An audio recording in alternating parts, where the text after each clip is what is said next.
daerah bernama Fadan, Arab, tinggallah Nabi Yakub alaihissalam atau ayah dari Nabi Yusuf alaihissalam.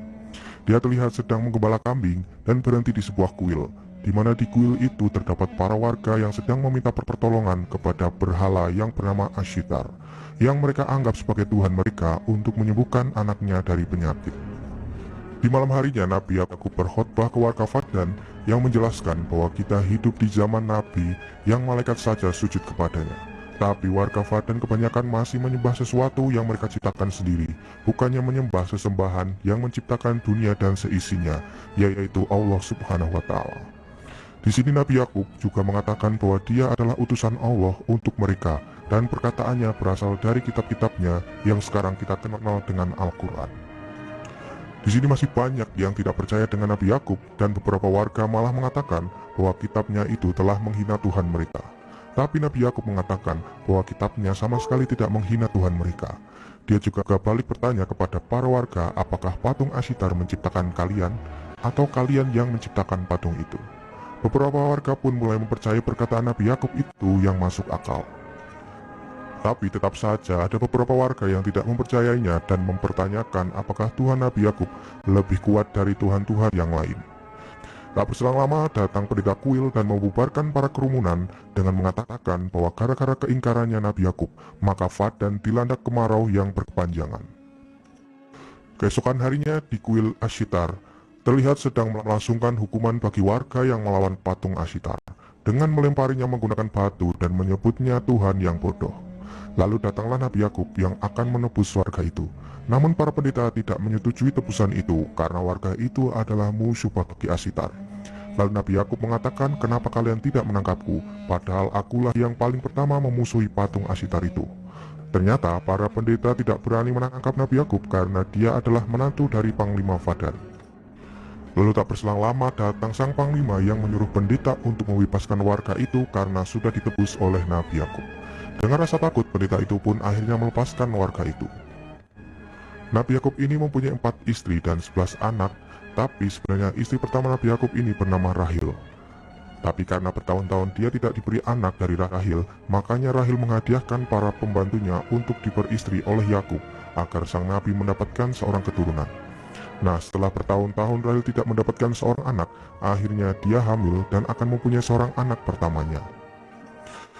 Nabi Yakub yang sedang menggembala kambing dengan anak-anaknya mengatakan kepada mereka bahwa suatu saat nanti penggantiku adalah orang yang paling dekat dengan Allah dan paling dicintainya, bukan orang yang paling kuat.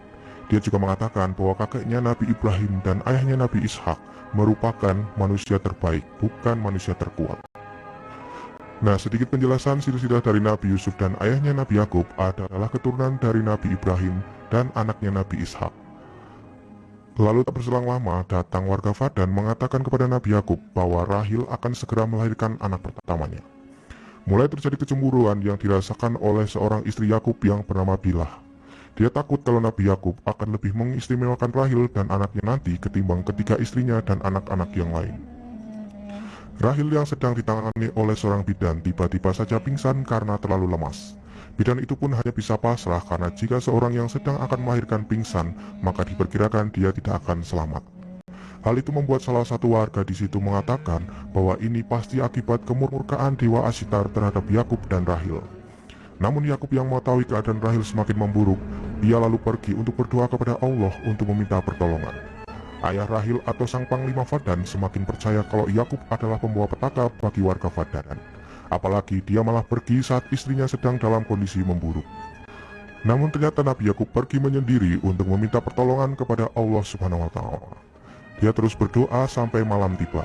Sementara itu di rumah Rahil, para warga mulai mengatakan kalau Yakub telah dikutuk oleh para dewa Babilonia.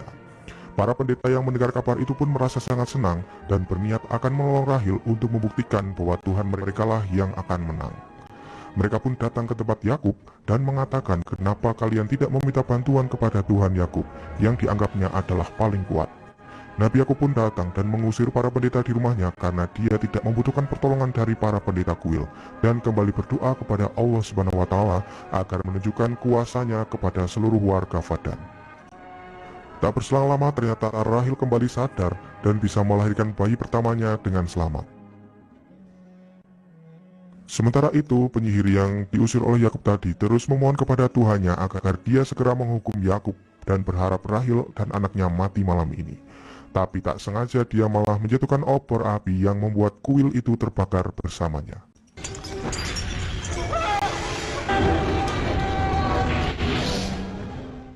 Nabi Yakub yang selama 10 tahun menantikan anaknya dari Rahil akhirnya dikaruniai berkat Allah Subhanahu wa Ta'ala.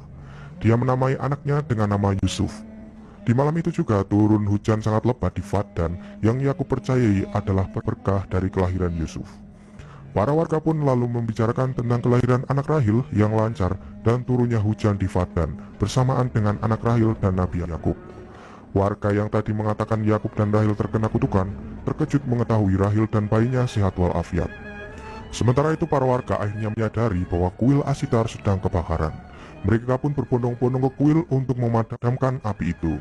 Sang Panglima Fadan merasa aneh karena hujan lebat tidak bisa memadamkan api yang ada di kuil Ashtar. Kebakaran itu mengakibatkan penyihir Ishtar mati terbakar di dalam. Para warga mulai mempertanyakan kenapa penyihir bisa terbakar dan kemana Tuhan Ashtar, kenapa tidak bisa memadamkan api di kuil. Mereka pun akhirnya menyadari bahwa penyihir Ishtar lah yang terkena celaka karena berusaha melawan Tuhan dari Nabi Yakub. Setelah kejadian itu, sang panglima memutuskan untuk beriman kepada Tuhan Nabi Yakub. Begitu juga para warga yang lain yang sekarang mempercayai bahwa Allah Subhanahu wa Ta'ala adalah Tuhan yang sangat kuat. Mereka juga meninggalkan kuil yang sedang terbakar tanpa memadamkan api terlebih dahulu. Para warga Fadan akhirnya kini beriman kepada Allah Subhanahu wa Ta'ala tanpa terkecuali. لا مفر لي من الإذعان بأنك نبي الله فعلا. لقد كفرنا بالأصنام والأوثان. لا إله إلا الله الأحد. 5 tahun telah berlalu, dan dalam waktu itu pula rahmat Allah terus mengalir kepada penduduk Fadan. Yusuf yang kini sudah beranjak menjadi anak-anak diajak oleh Rahil dan Yakub untuk pergi ke padang gurun. Mulai terjadi kecemburuan yang dialami oleh istri lain, karena Nabi Yakub lebih mengistimewakan Rahil daripada istri lainnya. Singkat cerita, datang utusan dari daerah Kanaan Palestina, daerah asal dari Nabi Yakub, membawa berita bahwa Nabi Ishak alaihissalam telah kembali kepada Yang Maha Kuasa. Hal itu membuat Nabi Yakub harus berhijrah menuju Kanaan menggantikan Nabi Ishak untuk memimpin warga Kanaan. Sebelum pergi, Nabi Yakub kembali berkhotbah di hadapan para warga Fadan bahwa Allah telah memberikan hidayah kepada semua warga Fadan yang dulunya penyembah berhala. Nabi Yakub dan keluarga akhirnya berangkat ke Kanaan daerah Palestina. Di tengah perjalanan, Yusuf bertanya kepada bibinya yang bernama Lia dengan mengatakan kenapa ibu Bilah dan Zulfa tidak menyukai ibunya Yusuf, Rahil. Yusuf mendengar hal itu dari kakaknya yang bernama Yahuda. Bibi Bilia pun menjawab, mungkin mereka merasa kehilangan kedudukannya di hadapan Nabi Yakub karena Rahil telah melahirkanmu Yusuf. Tapi sebenarnya Nabi Yakub adalah orang yang adil.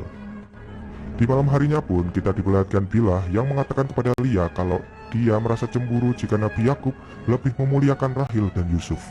Lia pun dengan jawaban yang ikhlas mengatakan bahwa wajar saja kini Yakub memperlakukan Rahil seperti itu karena dia baru saja melahirkan anak pertamanya. Kita juga dulu diperlakukan seperti itu oleh Yakub.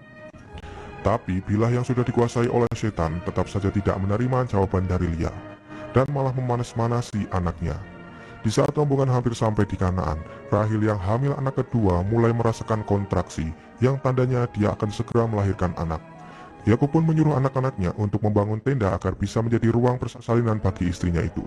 Nabi Yakub kembali berdoa kepada Allah untuk kelancaran persalinan Rahil. Tapi Allah berkehendak lain. Rahil telah pulang ke sisinya sedangkan bayinya baik-baik saja. Kejadian itu membuat Nabi Yakub dan Yusuf menangis bersedih. Begitu juga dengan Lia kakak dari Rahil yang menggendong bayinya. Tapi tidak untuk Bilah yang kelihatan merasa senang karena kini Rahil telah tiada.